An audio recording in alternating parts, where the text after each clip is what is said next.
All right. So we're going to start with this problem. This is actually really similar to the last one that we did yesterday. Do you remember the last problem we did yesterday? We drew the two triangles and then used the two triangles to evaluate the formula. So this one is actually kind of that in disguise. They're just throwing in the inverse functions that we saw in chapter 5. So you do need to use a little bit of knowledge that you know about those from before.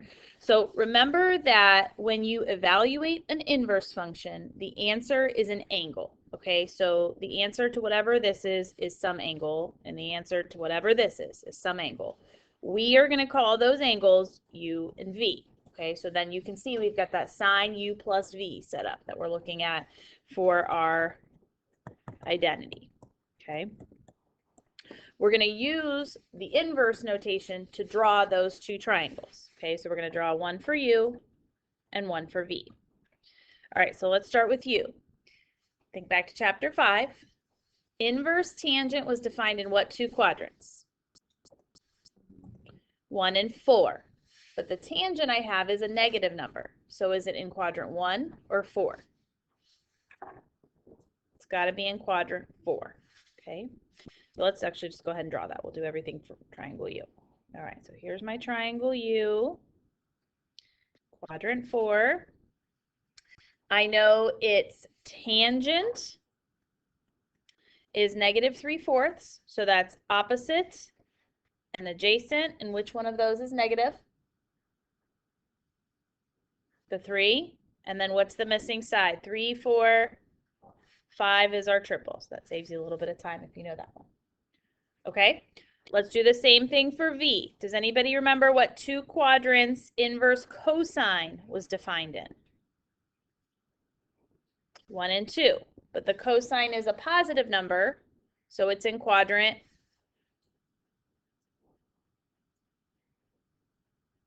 1. Oh, sorry. I was thinking 2 in my head for some reason. Okay, you're right. All right, so let's draw it.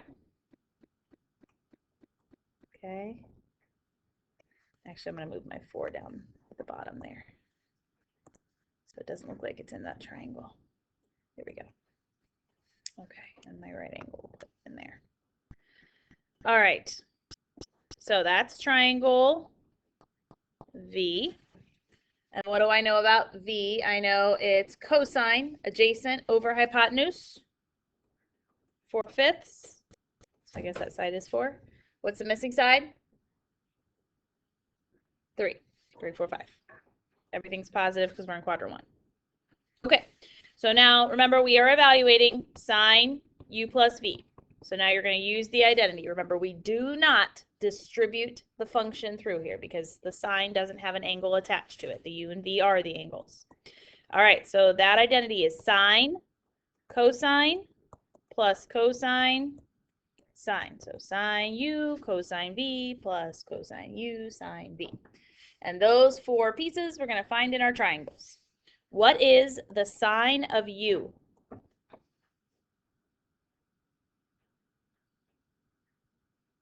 So look at triangle U, find the sine, opposite over hypotenuse. What is it?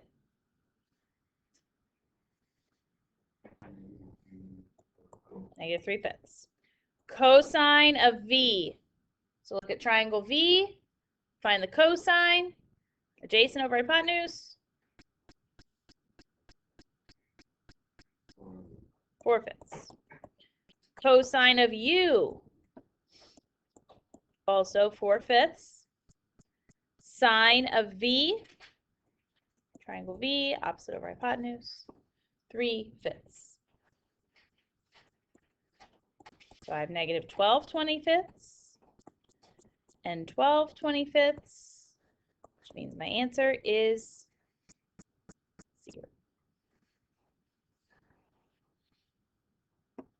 Okay. Questions on that one? We're good? Okay, so the only other thing we didn't do yesterday was add in our tangent identities. So we've got tangent U plus V and tangent U minus V. Again, 2 angles that are on our unit circle that we're adding or subtracting to get this new angle. These ones work exactly the same. The only difference is when you're simplifying your answer, it might be a little more difficult just because there's a denominator now. So we're going to have maybe some extra rationalizing steps. All right, so let's do the exact value of tangent 195. So give me two angles on our unit circle that add or subtract to 195. What are they? There's a few different options here. What can add to 195? 135 and 60 will do it. Good. Okay, so that's our U and our V. Because it's addition, I'm using the identity that's on top. So tangent U, 135, plus tangent V, 60, over 1 minus those two tangents multiplied together. I remember with these tangent identities, the sign in your equation or your identity, so plus in this one is what you see in the numerator, and the opposite signs in the denominator. Same thing with the minus one. There's a minus in the numerator and a plus in the denominator. Okay, now all four of those pieces, actually it's two that repeat, we're going to find on our unit circle. So tangent of 135. What is the tangent of 135? It is -1. Plus tangent of 60. If you need to, you can do this like in the margin. Tangent 60 is sine over cosine, or y over x at 60, which would be a rad 3 over 2 divided by a half. So if I do rad 3 over 2 divided by half, I'm going to get rad 3. And then the denominator, you're going to get the same values. 1 minus -1 times rad 3. So simplifying, on top, I have a -1 plus rad 3. On the bottom, I have a 1 plus, when I multiply those, it will also be a rad 3.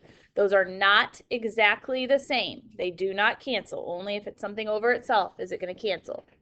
All right, so we've got our answer. All we need to do is rationalize it now. Do you remember what we multiplied by yesterday when you have more than one thing added or subtracted in the denominator? We multiply by a conjugate. So I'm going to multiply by the conjugate of the denominator. Same terms, different sign between them. And in the denominator, remember we're foiling, but they're conjugates, so we know outside and inside are going to cancel. You just have to do first and last. So my first terms, 1 and 1, give me 1. My last terms are a positive rad 3 and a negative rad 3. When you multiply those together, what are you going to get? -3. So my denominator is just going to end up being a -2. Okay. Your numerator, you're foiling, but they are not conjugates. So you're going to have to do all four of your foiling terms. All right. So my first terms are 1 and -1, so that's -1. My outside terms are a -1 and a negative rad 3, so positive rad 3. My inside terms are a rad 3 and a 1, rad 3. And my last terms are a positive rad 3 and a negative rad 3, which will give me -3. Putting my like terms together, I have a -1 and a -3, that's -4. I also have rad 3 and rad 3. We can add those together because they're the same radical. That's 2 rad 3s. All right, and then everything in that fraction is divisible by what? 2, even better, divide by -2, and you won't have a denominator at all. So final answer, if I do -4 divided by -2, I get +2. If I do 2 rad 3 divided by -2, I get negative rad 3, and then -2 divided by -2 gives me 1. Remember, you can check this answer. You can type that in your calculator. You can type the original problem in your calculator. Just need to make sure you're in degree mode when you do that. And the decimals for each should match. So you can check those when you're doing your homework. Okay? Questions on that one? Okay. Let's try this one. Exact value of tangent 11 pi over 12. What should you probably do first here? turn it into a degree. So it's easier to figure out what you're adding or subtracting. Remember, we multiply by 180 over pi. Pi's are going to cancel. So it's just going to be 11 times 180 over 12. And I get 165 degrees. All right, so tangent of 165. Give me two angles that add or subtract to 165.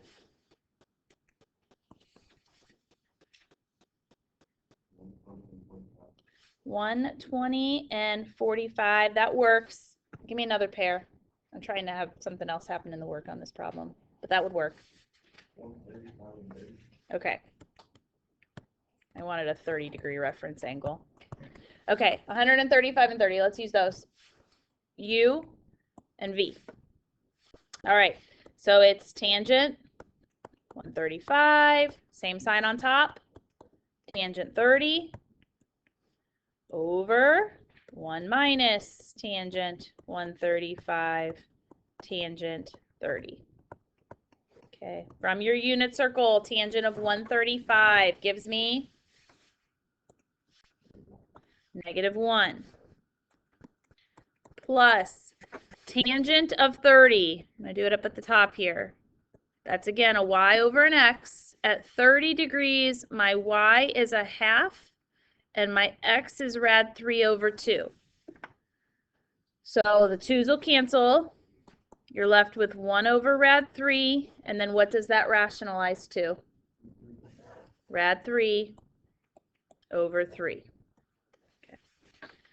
Denominator, 1 minus, again, -1 times rad 3 over 3. Okay.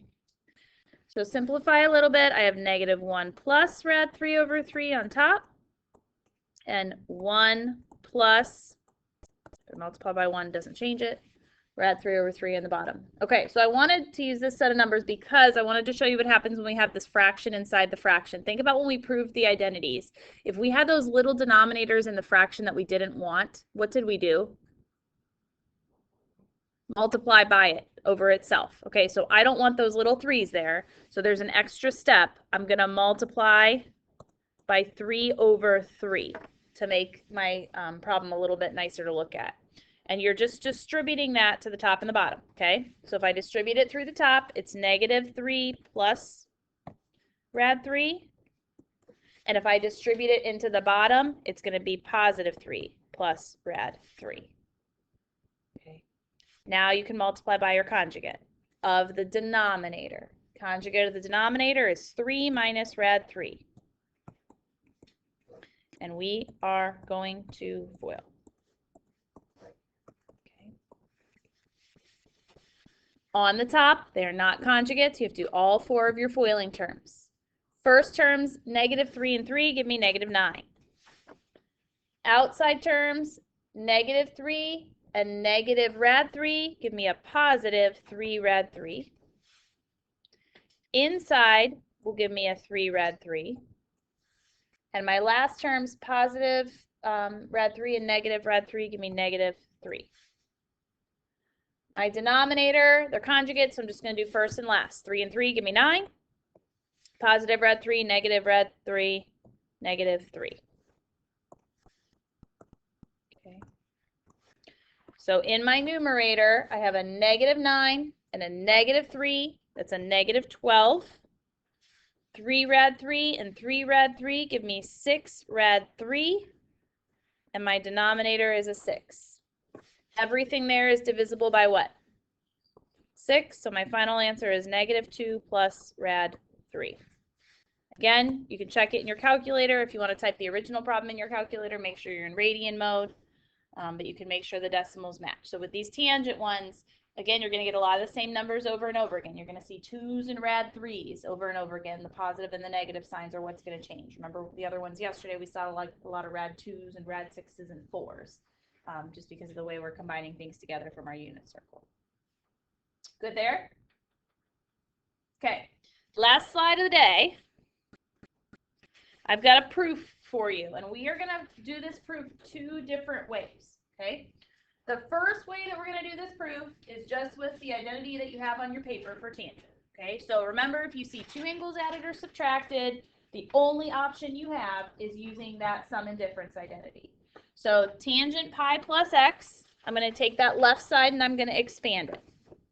So that would be tangent pi plus tangent x over 1 minus tangent pi tangent x. Okay, and it still equals tangent x on the other side. Okay. Then if you see pi's in it, that's our radians from our unit circle. So it's something that you can evaluate. What is the tangent of pi? So think about pi is 180 degrees. So we're over on the left side of our circle. It's y divided by x. It is 0.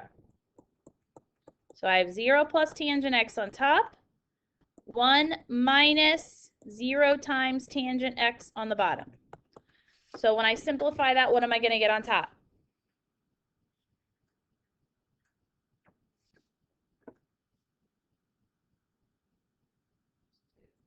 Just tangent. What am I going to have on the bottom? Just 1. And tangent divided by 1 gives me tangent. That's the end of that proof. Okay. Now, we're going to prove this one two different ways because sometimes with these tangent identities, you're going to run into trouble because tangent has undefined values. So if I had like a pi over 2 or a 3 pi over 2, those are places where tangent's undefined, and I can't use the tangent identity because I can't plug something that's undefined into an equation. So we're going to, instead of using the tangent identity, what's another way to write tangent? Think about our fundamental identities. Yes, so you can take any tangent identity and rewrite it as sine of that angle over cosine of that angle. Okay.